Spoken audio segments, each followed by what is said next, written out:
Hey guys, Shelby here, and welcome to part 3 of my series where I help you decide whether you want to buy the Xbox One or the PlayStation 4. In this part we'll be looking at the appearance of both consoles, and this is really subjective, but I'm going to base it on kind of a gaming perspective, because these are gaming consoles, although with the direction that Microsoft are taking, that is changing a little bit, and it does come into it a little bit down the track, but first and foremost, these are gaming consoles, so I'm going to be looking at them from a gaming perspective. So to start off with the Xbox One, I personally don't like it.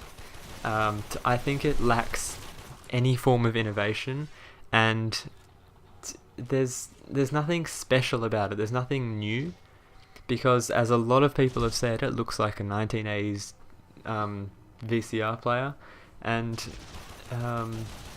it's just, there's nothing interesting about it, and there's nothing gaming about it.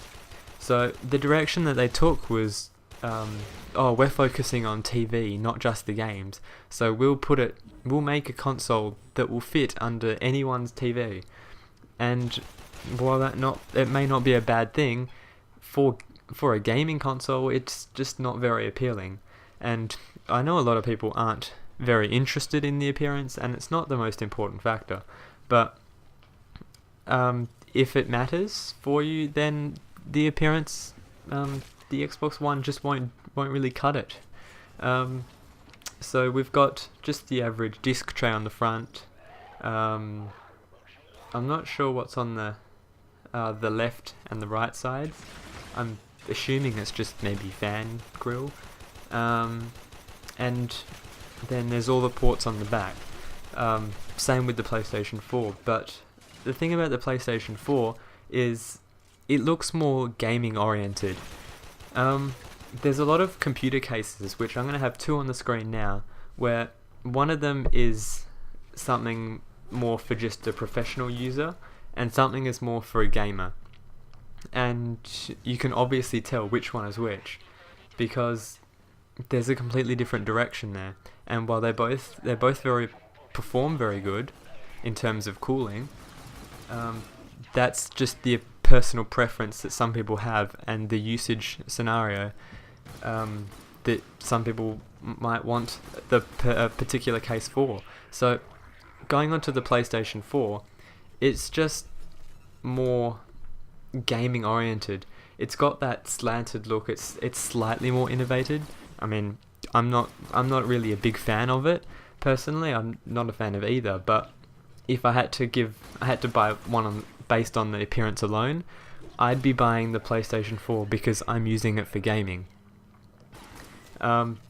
So in terms of the actual sizing, the Xbox One is slightly bigger.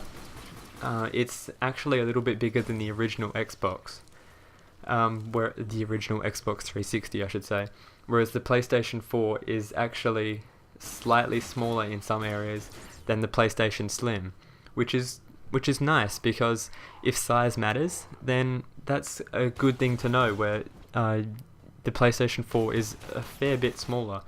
I'm going to have the dimensions and all that on the screen, and I'm going to link a couple of articles about it, but the PlayStation 4 is actually quite small compared to the Xbox One.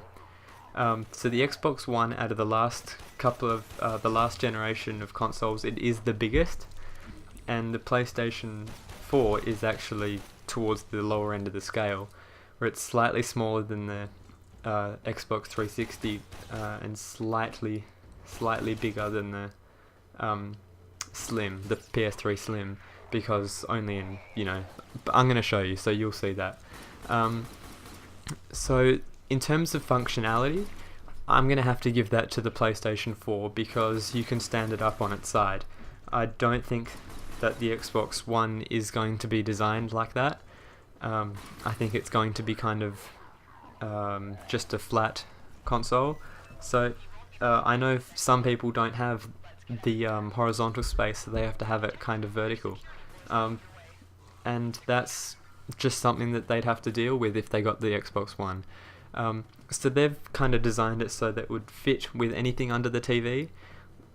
So it could fit with your DVD player, it could fit with your set-top box or whatever you've got under there, because it's not just the gaming system, as we all know.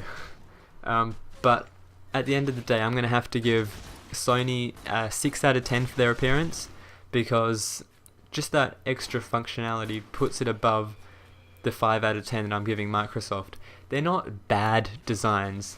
I mean, I'm sure cooling was a big factor, and they both look like they have adequate cooling. I mean, they would have to be. They've been... it's taken a while to design it. So, yeah, I'm going to give Sony the 6 out of 10, and then Microsoft the 5 out of 10. It's just that functionality and the size that makes the difference, really. And it's got slightly more innovation from Sony. But at the end of the day, they're not that bad, and the appearance of the console isn't something that really determines whether or not you should buy it on its own. It's kind of just a factor, as I'm doing here.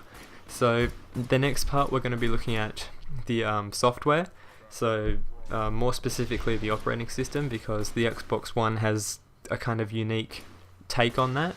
So make sure you subscribe, like the video, give some feedback and all that sort of thing, and have a nice day.